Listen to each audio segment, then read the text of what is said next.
자, 우리 같이 인사 나누겠습니다. 잘 나오셨습니다. 예, 은혜 받고 돌아갑시다. 이 시간에는 마태복음 5장 5절 말씀 읽었습니다. 말씀의 제목은 온유한 자의 복입니다. 온유한 자의 복. 우리는 지금 예수님께서 가르쳐 주신 행복하게 살 수 있는 8가지 중에서 우리가 2가지를 이미 나누었습니다. 심령이 가난하면 행복하게 살 수 있다. 애통하면 행복하게 살 수 있다. 오늘은 3번째입니다. 3번째 조건이 뭐냐? 온유하게 살면 행복하게 살 수 있다. 여기 보니까 온유하게 살면 땅을 기업으로 받을 것이라고 말씀하고 있어요. 그러면 여기서 온유하다라는 게 도대체 뭘까요? 온유하다. 예? 온유하다. 우린 일반적으로 온유하다 그러면 뭘 생각합니까? 인간관계에 있어서 부드러운 거. 그죠? 화도 안 내고서 할렐루야 뭐 이러면 온유한 걸로 알아요. 그래서 한자로 온유를 이렇게 씁니다. 이 온자는 따뜻할 온자예요. 유는 부드러울 유자예요. 그래서 따뜻하고 부드러운 것을 온유라고 합니다. 제가 국어사전을 찾아봤더니 이렇게 설명하고 있어요. 성격, 태도 따위가 온화하고 부드럽다. 이게 온유래요. 근데 여러분, 여기서 말하는 이 온유의 뜻은 성경에서 말하는 온유의 뜻과 많이 다릅니다. 성경에서 말하는 온유하다라는 말의 뜻은요, 성격이나 태도 따위가 온유하고 부드러운 것만으로 생각하면 안 돼요.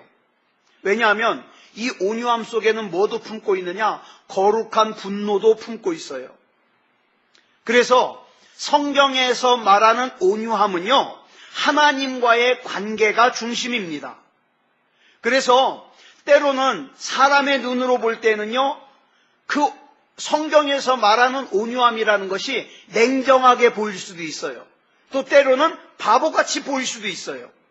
예를 들면 요한복음 2장을 보면 예수님께서 성전 안에 들어갔더니 성전 안에서 소를 팔고 양을 팔고 막 돈을 바꿔주고 그런 장사꾼들이 막 시끄러운 거예요. 그래서 예수님께서 노끈으로 채찍을 만들어가지고 성경에 보니까 그렇게 나와요. 소와 양과 비둘기를 파는 사람들과 돈 바꾸는 사람들의 돈을 쏟으시고 그 다음에 상을 엎으셨다 그래요. 근데 성경은 이것을 온유라고 보고 있어요. 이해가 돼요?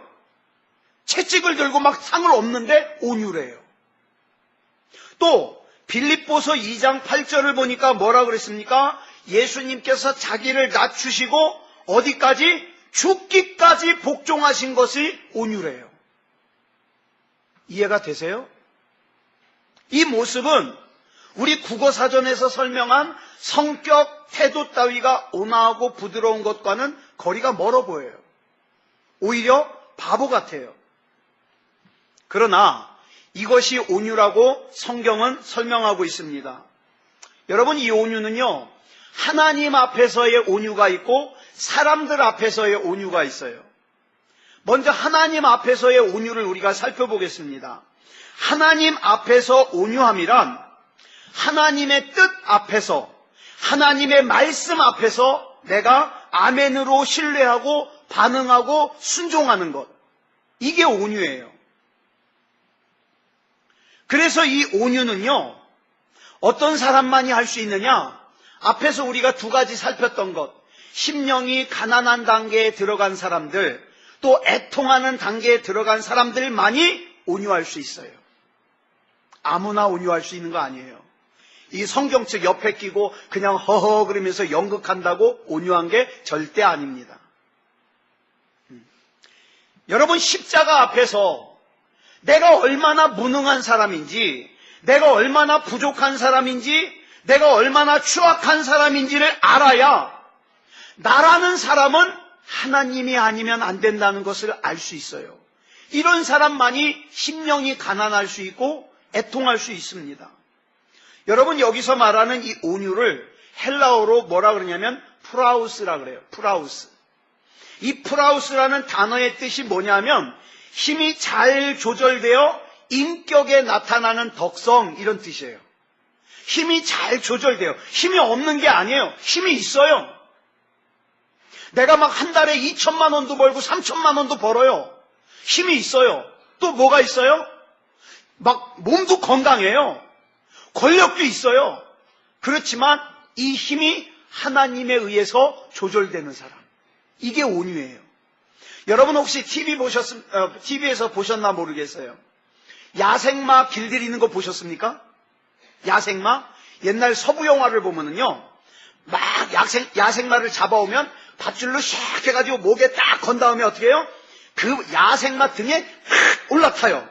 그러고 나면은 이 야생마가 자기 등에 한 번도 사람을 태워본 적이 없으니까 웬 묵직한 것이 등에 올라앉으니까 이 사람을 갖다가 떨어뜨리려고 어떻게 해요? 막 펄쩍펄쩍 뛰죠. 그래도 막 거기서 떨어지지 않게 막 버텨요. 그러면 이 야생마가 한참을 갖다가 미친 듯이 펄쩍펄쩍 뛰다가 내가 아무리 애를 써도 내 등에 있는 이 사람을 떨어뜨릴 수 없다고 이런 생각이 들면 어떻게 됩니까? 그때부터 온순해져요. 그러면 등 뒤에 탄 사람이 가라 그러면 가고 서라 그러면 서요. 여러분, 성경에서 말하는 온유가 바로 이 뜻입니다. 야생마를 길들이는 것. 힘은 그대로 있어요. 여러분, 이 야생마가 사람에게 길들여졌다고 해서 힘이 약해졌어요? 아니요. 힘은 그대로 있어요. 근데 더 이상 그 힘을 자신만을 위해서 쓰는 게 아니라 주인을 위해서 쓰는 거예요. 이게 온유예요. 그래서 주인이 뛰어 그러면 뛰고 걸어 그러면 걷습니다. 때로는 막 화살이 막 비오듯이 쏟아지는데 다른 사람이나 짐승들은 다 도망가는데 주인이 앞으로 그러면 어떻습니까? 길들여진 말은 죽을 둥살둥 앞으로 뛰어가는 거예요. 그리고 아무리 더 달리고 싶어도 주인이 와 그러면서 서라 그러면 어떻게 해요? 서는 거예요. 이게 길들여진 말이에요. 아무리 눈앞에 먹을 것이 있어도 주인이 가만히 기다려 그러면요 침 질질 흘리면서도 기다리는 것. 이게 길들여진 거예요. 이게 바로 성경이 말하는 온유다. 여러분, 우리가 흔히 말을 하다, 이게 말을 하다 그럴 때 이 말이 우리말이잖아요. 이 말이 무슨 뜻인지 아세요? 말? 이 말을 갖다가 늘리면은 뭐가 돼요? 말이 되죠? 말. 여러분, 이 말이라는 건 뭐냐면 마음속에서 나오는 알맹이란 뜻이에요. 이걸 줄여서 말이라 그래요. 그러니까 내 마음에 미움이 있는 사람 속에서 나오는 알갱이는 뭐가 되겠어요? 미워하는 말. 내 마음속에 불평이 가득한 사람 속에서 나오는 알갱이는 뭐겠어요? 불평. 내 마음속에 사랑이 가득한 사람 속에서 나오는 알갱이는 뭐겠어요? 사랑의 말이죠. 그래서 성경에서 말하는 온유는 겉으로 온화하게 보이는 조용한 성품이라는 뜻이라기보다도 하나님의 말씀에 길들여진 상태를 온유라 그럽니다. 이때 길들여졌다는 것은 일부분만 길들여진 게 아니에요. 여러분, 예를 하나 들어볼게요. 서커스단에 호랑이가 한 마리 있어요. 이 호랑이가 평소에는 조련사의 말을 참 잘 들어요. 근데 5년에 한 번씩 조련사를 물어 죽여요. 그러면 이 호랑이는 조련이 된 거예요? 안 된 거예요. 안 된 거예요. 예? 자, 그러면 여러분에게 한번 여쭙겠습니다. 여러분은 평소에 신앙생활을 참 잘해요. 하나님 말씀을 참 잘 듣는 것 같아요. 그런데 한 5년에 한 번씩 삐딱선을 타요. 제멋대로 살아요. 그러면 하나님께 잘 길들여진 거예요? 아니요. 아니요. 여러분, 말과 삶의 태도에 있어서 하나님의 말씀으로 완전하게 길들여진 것을 성경은 온유라고 합니다. 온유. 자, 그러면 여러분은 지금 온유하십니까? 온유하지 못하십니까? 베드로전서 4장 11절을 보니까 이렇게 말씀하고 있어요. 시작. 만일 누가 말하려면 하나님의 말씀을 하는 것 같이 하고 누가 봉사하려면 하나님이 공급하시는 힘으로 하는 것 같이 하라. 이게 온유예요. 이게. 여러분, 성경에 나오는 인물들 중에 온유 그러면 대표적인 인물이 모세입니다. 민수기 12장 3절에 보니까 모세를 이렇게 소개해요. 시작. 이 사람 모세는 온유함이 지면의 모든 사람보다 더하더라. 근데 참 웃기는 게 있어요. 성경이 거짓말을 기록한 책이 아니라면 이 지구상에 살았던 사람들 중에 가장 온유한 사람은 모세예요. 그런데 여러분, 구약에서 첫 번째부터 나오는 창세기, 출애굽기, 레위기, 민수기, 신명기 이 다섯 권의 성경을 쓴 사람이 누구예요?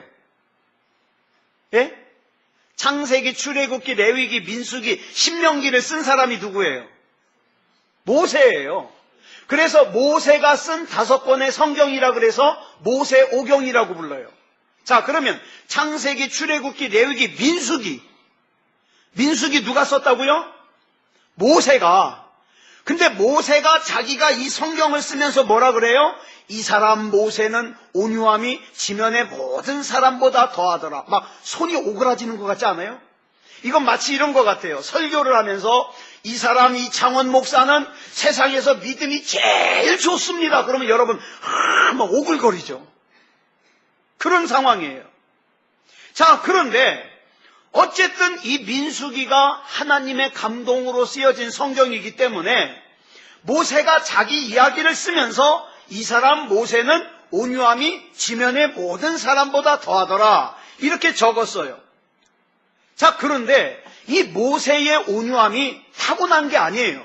타고난 게 오랜 시간 동안의 좌절과 시련과 아픔의 단계를 거쳐가면서 하나님의 말씀으로 길들여졌어요.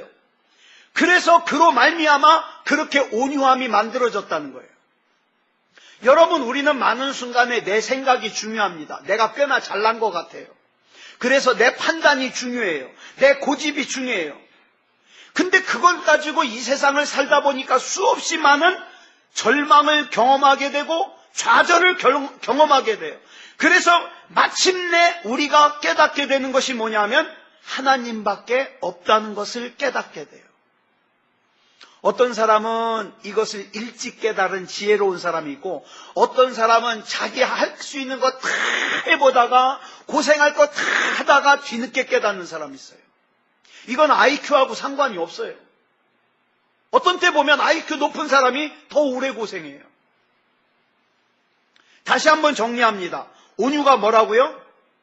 온유가 하나님의 말씀으로 길들여지는 것. 전혀 새로 듣는 것 같죠? 방금 몇 분 전에 얘기했는데 저는 참 세소만 교회가 좋아요. 했던 설교 또 해도 새롭게 들으시니까. 자, 온유가 뭐라고요? 온유가 뭐라고요? 하나님의 말씀으로 길들여지는 것. 여러분, 신앙생활이 뭐겠어요? 신앙생활이 바로 하나님의 말씀으로 길들여지는 거예요.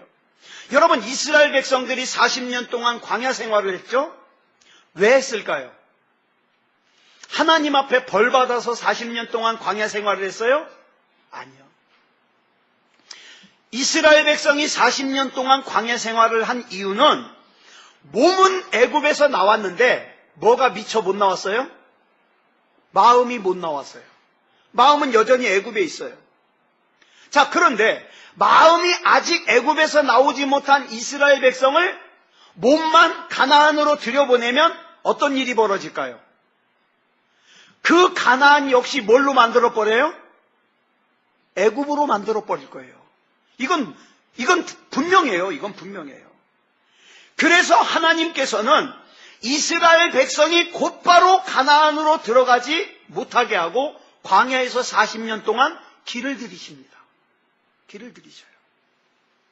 그렇다면 이스라엘 백성에게 있어서의 광야 40년은 하나님의 징계냐? 아니라 이 말이에요. 아니다.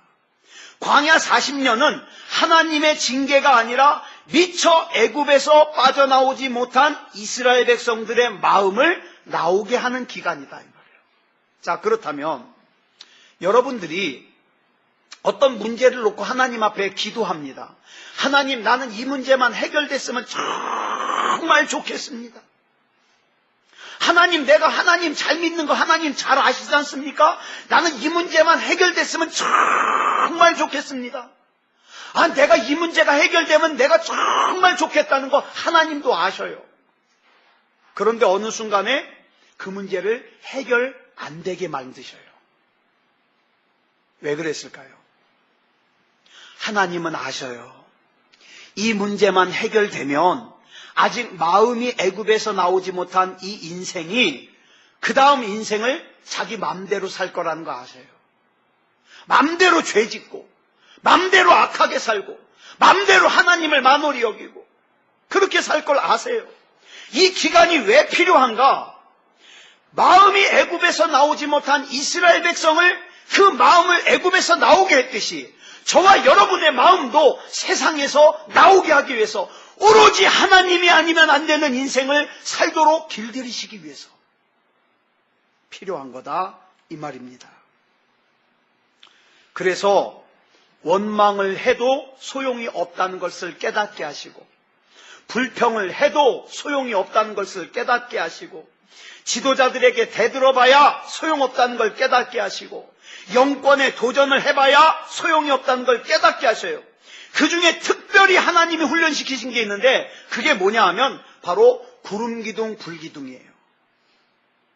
구름기둥 불기둥이 서면 나도 서고 구름기둥 불기둥이 이동하면 나도 따라 이동하고 이걸 훈련을 시켜요.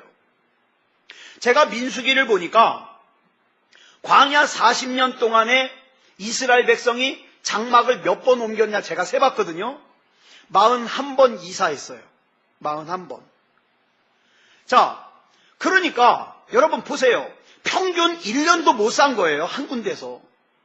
어쩔 때는요. 장막을 막 쳐가지고 짐을 막 풀고 있는데 갑자기 구름기둥 불기둥이 또 움직여요. 그래서 막 부랴부랴 다시 천막을 걷어가지고 이동한 적도 있어요. 내가 지금 있는 이곳에 내가 얼마나 있을지 알 수가 없어요. 그건 내가 결정하는 게 아니에요. 누가 결정해요? 하나님이 결정하셔요. 그 하나님의 인도하심을 따라 사는 것, 이것을 갖다가 40년 동안 훈련하더라. 여러분, 이것이 바로 훈련이고 이것이 바로 하나님의 길들이심이에요. 하나님께서 이렇게 나를 길들이시는 이유는 하나님의 욕심을 채우기 위해서도 아니고 하나님께서 나를 괴롭게 하기도 위해서도 아니라 세상이 나를 빼앗아가지 못하게 하기 위해서요. 여러분, 저와 여러분은 조금만 방심하면 세상이 빼앗아갑니다.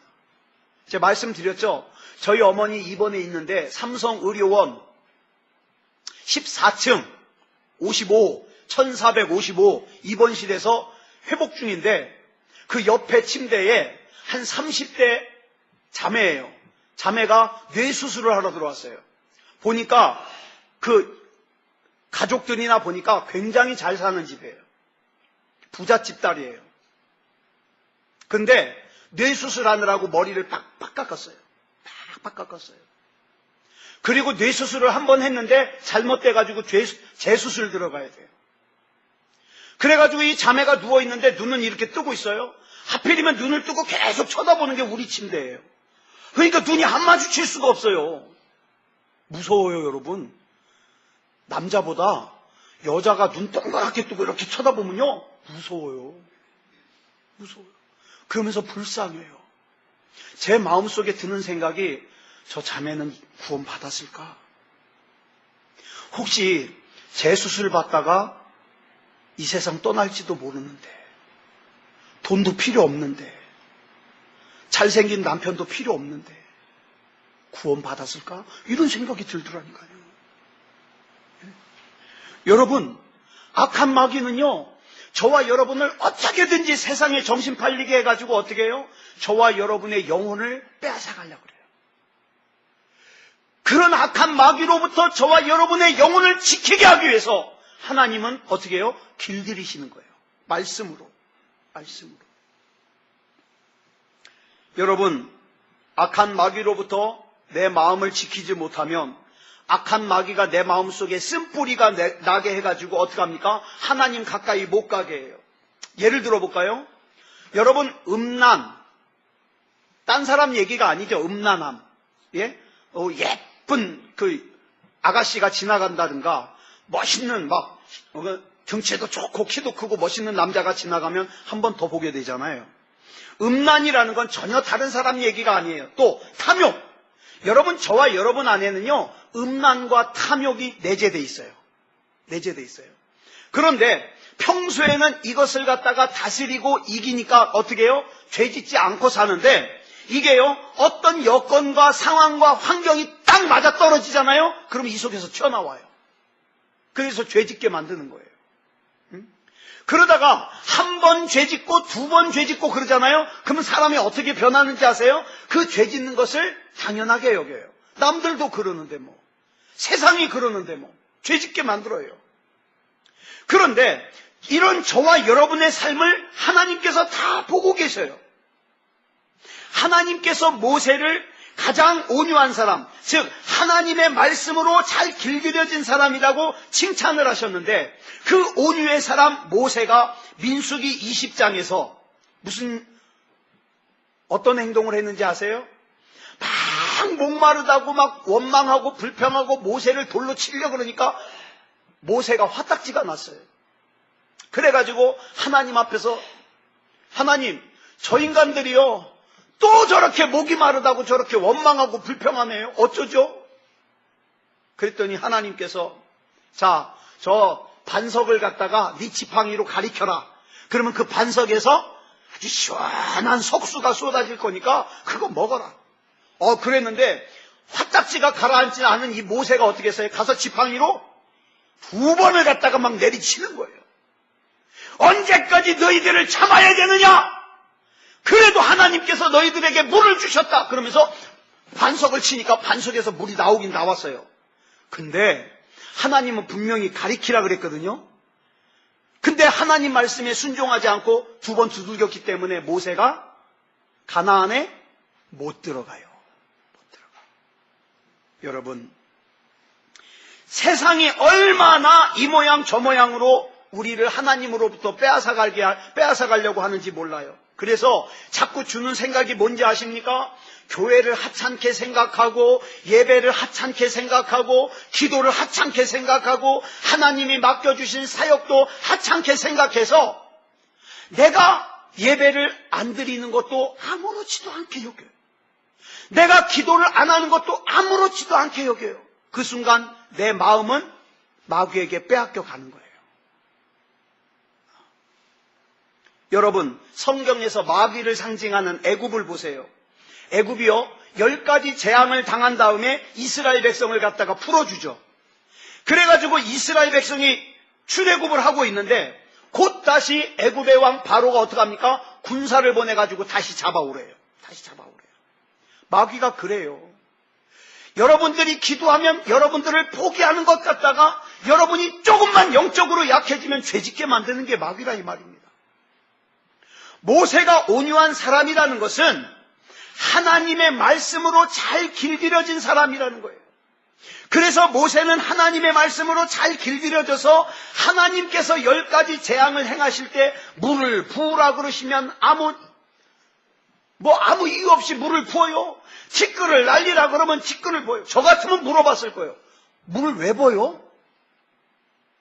티끌을 왜 날려요? 물어봤을 거예요, 저는. 근데 물어보지 않아요. 그러면 모세가 처음부터 이렇게 온유한 사람이었냐? 아니다 이 말이에요. 아니다. 왕궁에서 살 때 모세는요, 모세가 왕궁에서 40년 살았잖아요. 왕궁에서의 살 때 모세는요, 한승질 하던 사람이에요. 저와 여러분도 한승질 하죠. 예, 저와 여러분도 한승질 하는데 하나님 앞에 길들여져야 그 한승질이 못 나와요. 모세가 왕궁에 살 때에는 한승질 하던 사람이었어요. 그러나 미디안 광야에서 40년 동안 양을 치면서 살면서 어떻게 해요? 하나님의 말씀으로 길들여졌어요. 길들여졌어요. 이것을 성경은 온유해졌다고 표현하는 거예요. 여러분들이 가지고 있는 지혜, 여러분들이 가지고 있는 방법, 여러분들이 가지고 있는 생각, 참 지혜로운 것 같죠? 근데 여러분, 하나님의 계획을 떠난 여러분의 지혜와 방법은 선악과에 불과해요. 그저 보기에 탐스럽고 보기에 먹음직스럽고 보기에 지혜롭게 할 만큼 탐스럽지만 하나님을 떠난 지혜는 뭐라고요? 선악과다고요. 선악과. 그래서 우리가 그것을 알아야 하나님의 말씀으로 길들여질 수 있고 하나님의 말씀으로 길들여져야 우리가 이렇게 고백할 수 있는 거예요. 나는 주님이면 충분합니다. 이 모든 것은 주님께서 하셨습니다. 또 앞으로 내가 살아가면서 만나야 될 일들도 주님께서 하실 겁니다. 문제는 아직도 하나님의 말씀에 완전히 길들여지지 않은 나는 여전히 나를 주장합니다. 자기가 꽤나 잘난 줄 알아요. 참 답답한 인생이에요. 어리석은 인생이에요. 얼마나 고달파야 그것을 깨닫게 될 건지. 예수님께서 로마 군병들에게 끌려가실 때 그 모습이 사람들의 눈에는 어떻게 보였어요? 예수님께서 로마 군병들에게 끌려가는 걸로 보였어요. 근데 사실은 뭡니까? 예수님께서 자신을 하나님께 맡기시는 거예요. 죽으면 죽으리라. 아버지요, 할만하시거든 나 이 십자가 안 지고 고생 안 하게 해주십시오. 그러나 내 뜻대로 마시고 아버지의 뜻대로 하옵소서. 아버지의 뜻이 내가 십자가를 지는 거라면 지겠습니다. 그래서 예수님이 자신을 하나님께 맡겼을 때에 그 모습이 로마 군병들에게 끌려가는 모습으로 보인 거예요. 우리 역시도 하나님 앞에서 하나님을 신뢰한다는 것은, 인내한다는 것은 하나님께 나를 맡기는 거예요. 하나님께 나를 맡기는 것이 때로는 미련하게 보여요. 때로는 답답하게 보여요. 때로는 다른 사람들이 나보다 앞서가는 것처럼 보여요. 그러나 여러분, 그런 순간에도 믿음의 사람은 어떻게 합니까? 하나님께 나를 맡기고 기도합니다. 나를 여기까지 이르게 하신 분은 하나님이시니까 앞으로의 길도 하나님이 책임져 주시옵소서. 그래서 사무엘하 22장 36절을 보니까 이렇게 말씀하고 있어요. 시작. 주의 온유함이 나를 크게 하셨나이다. 주의 온유함이. 하나님께서 나를 참아주시고 나를 붙잡아주시고 나를 기다려주시는 것. 여러분 한번 생각해 보세요. 저와 여러분 죄 졌을 때 기억하시죠? 얼마나 죄 많이 졌습니까? 근데 이상해요. 그렇게 죄를 져도 벼락이 안 때려요. 그죠? 그렇게 죄를 졌는데도 아무 일도 안 일어나요. 하나님이 안 계셔서 그래요? 아니에요. 그 바보 같은 생각하지 마세요. 하나님이 참아주시는 거예요.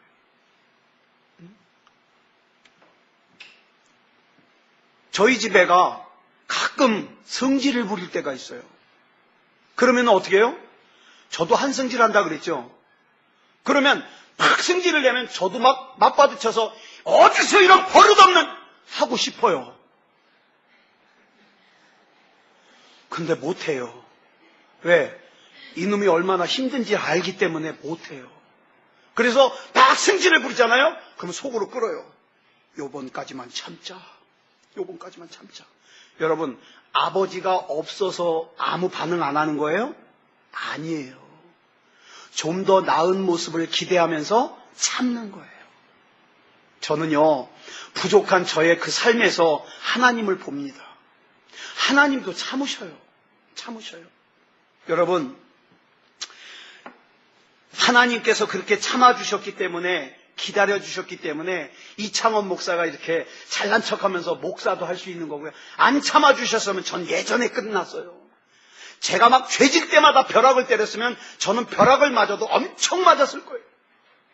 근데 아니잖아요. 그래서 예수님께서는 마태복음 11장 29절에서 이렇게 자신을 소개하십니다. 우리 같이 한번 볼까요? 시작. 나는 마음이 온유하고 겸손하니. 마음이 온유하고 겸손하니. 또 여러분 잘 아시는 갈라디아서 5장 22절로 23절에 보면 성령의 9가지 열매가 나오는데 이 중에 하나가 뭐예요? 온유예요. 온유. 예, 온유. 성령 받으면 그 사람은 하나님의 말씀으로 길들여진다. 길들여진다. 저는 이런 생각을 해봤습니다. 모세가 옛날 무전기도 없고 마이크도 없던 그 시대에 어떻게 그 60만 명이나 되는 장정을 갖다가 인도할 수 있었을까? 어떻게? 여러분, 우리는 이스라엘 백성이 출애굽을 할 때 가장 기억에 남는 게 뭐예요? 대표적인 사건. 홍해가 갈라지는, 그죠? 홍해가 갈라지는 거 생각나죠? 그런데요, 여러분, 진짜 중요한 건 그게 아니에요. 예. 이스라엘 백성들을 사랑하는 모세의 사랑과 하나님의 말씀에 길들여진 온유가 있었기 때문에 그 일을 할 수 있었어요. 저와 여러분이 지금 아마 계획하는 일들이 있을 거예요. 여러분의 지혜만으로 하지 말고 첫째 뭐요? 그 일에 대한 사랑이 있어야 되고 그 다음에 하나님을 향한 온유가 있어야 돼요. 하나님의 말씀에 길들여져야 돼요. 그래야 그 일을 이룰 수 있습니다. 하나님을 이용해 먹으려고만 하면 필요할 때만 하나님 이 문제 해결해 주세요. 그러다가 그 문제 해결되고 나면 하나님이고 뭐고 다 까먹어버리고 자기 마음대로 살아버리면 온유가 없는 거잖아요. 그 사람의 인생은 승리할 수가 없어요. 나에게는 하나님 앞에 하나님의 말씀에 길들여지는 것이 필요하구나. 이걸 우리가 알아야죠. 모세가 이스라엘 백성을 어느 정도로 사랑했냐?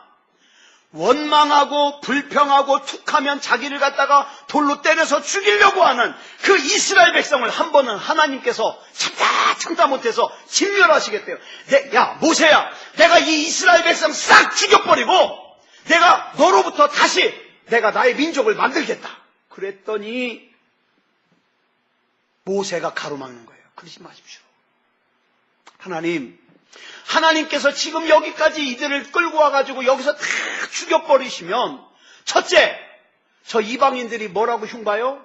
아이고 이스라엘의 하나님이라는 양반이 저들을 갖다가 가나안으로 인도할 능력이 없으니까 중간에 다 죽여버렸구나. 그렇게 흉봅니다. 그러면 안 되잖아요. 그리고 하나님 한 번만 더 참아주십시오. 차라리 저들을 벌 주실 것 같으면 나를 죽여주십시오. 나를. 이렇게 막았기 때문에 이스라엘이 가나안에 들어갈 수 있었어요. 이 사랑이 있었기 때문에. 그리고 그 사랑은 하나님의 말씀으로 길들여진 온유한 모세로부터 나왔다 이 말이죠. 여러분 한번 생각해 보세요. 내가 화날 때, 내가 누군가에게 화낼 때, 예를 들어서 내가 우리 남명호 집사님한테 화를 냈어요. 남명호 집사님이 조금 잘못했는데 내가 막 남명호 집사님에게 아니 집사님이 돼가지고 그럴 수 있습니까? 라고 화를 냈다면 잘 보세요. 그것이 남명호 집사님이 그 역정을 들을만 해서 화를 낸 걸까요? 아니면 내 생각에 만만하게 생각해서 화를 낸 걸까요? 예? 만약에 남명호 집사님이 아니라 저보다 굉장히 앞선 선배 목사님이 그 자리에 앉아 계시다면 제가 그렇게 화낼까요? 화 못 내죠. 여러분 다니시는 회사 사장님이 그렇다면 화내겠어요? 아니죠. 화냈다간 잘리게? 화 못 낸다고요. 근데 내가 화를 낸다는 건 뭡니까? 이미 내 생각에 판단하기를 이 사람에게 내가 화를 내도 나에게 아무런 손해가 없다고 생각하는 내 판단 때문에 그런 거예요. 그 죄예요, 죄. 그런 죄를 범하지 말라 이 말이에요. 잘 들으세요. 여러분들이 누군가를 미워하고 있다면, 또 여러분들이 누군가를 뒤에서 험담을 하고 있다면 여러분들은 이미 그 사람을 정죄하고 판단하는 죄를 짓는 거예요. 그러면 그 사람은 하나님의 말씀으로 길들여지지 않은 사람이에요. 아무리 믿음 좋은 폼을 잡아도 아버지 그러면서 기도할 때마다 눈물 흘리고 주여 그래도 마태복음 7장에 말씀하신 것처럼 내가 너희를 도무지 모른다. 이런 말씀 듣게 된다 이 말이에요. 그러니까 우리가 온유함으로 우리가 사는 것, 온유한 사람이 되는 게 중요해요. 자, 이렇게 온유한 사람이 받는 복이 뭐라 그랬어요? 땅을 기업으로 받을 것이다. 그래서 우리나라 사람들이 8복 중에 제일 좋아하는 복이 온유한 사람이 받는 복이에요.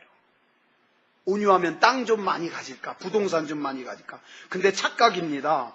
여기서 땅을 기업으로 받는다는 것은 부동산을 많이 소유하게 된다는 뜻이 아니에요. 세상을 다스릴 수 있는 통치권을 주신다는 거예요. 여러분, 온유한 사람이 되면요, 여러분들이 질병을 통치할 수 있습니다. 질병을 향하여 예수 그리스도 이름으로 명령하고 선포하면 질병이 떠나갑니다. 여러분 가정에 불행이 몰려올 때 예수 그리스도 이름으로 명령하고 선포하면 불행이 떠나갑니다. 왜요? 온유한 자에게 하나님이 그 권세를 주셨기 때문에. 그래서 온유한 사람이 결국에는 승리한다는 거예요. 온유한 사람이. 하나님을 알기 전에 나는 이기적이고 탐욕스럽고 음란하고 거칠고 비열한 그런 성품을 가진 야생마 같은 인생이었습니다. 그런데 어느 날 하나님께서 내 등 뒤에 올라타시더니 내가 그 하나님을 떨쳐버리려고 내 맘대로 살아보려고 이리저리 했는데 안 돼요. 그래서 내가 이제 주님의 뜻대로 살기로 했다고 온순하게 하나님의 말씀에 순종했더니 하나님께서 내가 계획하던 길보다 더 좋은 인생으로 인도하시더라. 이게 온유한 사람이 받는 복입니다. 하나님께서는 이렇게 하나님을 절대적으로 신뢰하고 하나님의 말씀으로 길들여진 저와 여러분을 통하여 하나님의 나라를 세우실 겁니다. 말씀을 정리하겠습니다. 자, 온유한 사람은 자기 소견에 오른 대로 자기 마음대로 살지 않습니다. 온유한 사람은 하나님의 말씀에 길들여지고 변화된 사람입니다. 온유한 사람은 자기보다 약한 사람들을 무시하거나 외면하지 않습니다. 온유한 사람은 겸손함으로 친절을 베풀고 사랑하고 위로하고 끌어안습니다. 온유한 사람은 항상 순하기만 하지 않고 때로는 하나님의 뜻을 지키는 일이라면, 교회를 지키는 일이라면 거룩한 분노를 행하기도 합니다. 이렇게 온유한 사람은 하나님께서 주신 능력으로 승리하는 삶을 살게 될 것입니다. 아무쪼록 이 온유함으로 승리하는 인생, 결국에는 승리하는 인생, 예수 그리스도 이름을 사용할 수 있는 권세, 하나님의 능력을 사용할 수 있는 권세, 이 땅을 통치할 수 있는 권세, 하나님이 주신 이 권세를 누리는 저와 여러분이 되기를 그리스도 예수님의 이름으로 축복합니다. 기도하겠습니다. 사랑의 아버지 하나님, 은혜를 감사합니다. 우리가 오늘까지 예수님께서 말씀하신 행복한 사람의 조건 3가지를 살폈습니다. 심령이 가난해야 되고, 애통해야 되고, 온유해야 함을 살폈습니다. 하나님, 우리 중에 교회만 다니는 것으로 끝나는 사람 한 사람도 없게 하여 주시고, 예수 믿게 하시고, 믿음다운 믿음이게 하시고, 하나님이 인정하시는 하나님의 자녀이게 해 주시옵소서. 아버지 하나님, 물론 우리 지금 힘 없습니다. 우리 능력 없습니다. 그러나 하나님의 말씀에 길들여질 때에 하나님이 주신 능력으로 우리 앞에 있는 인생을 능히 승리할 줄 믿습니다. 하나님 동행해 주시옵소서. 모든 것을 우리 주님 앞에 맡겨드리오며 그리스도 예수님의 이름으로 간절히 기도드려 싸움나이다. 아멘.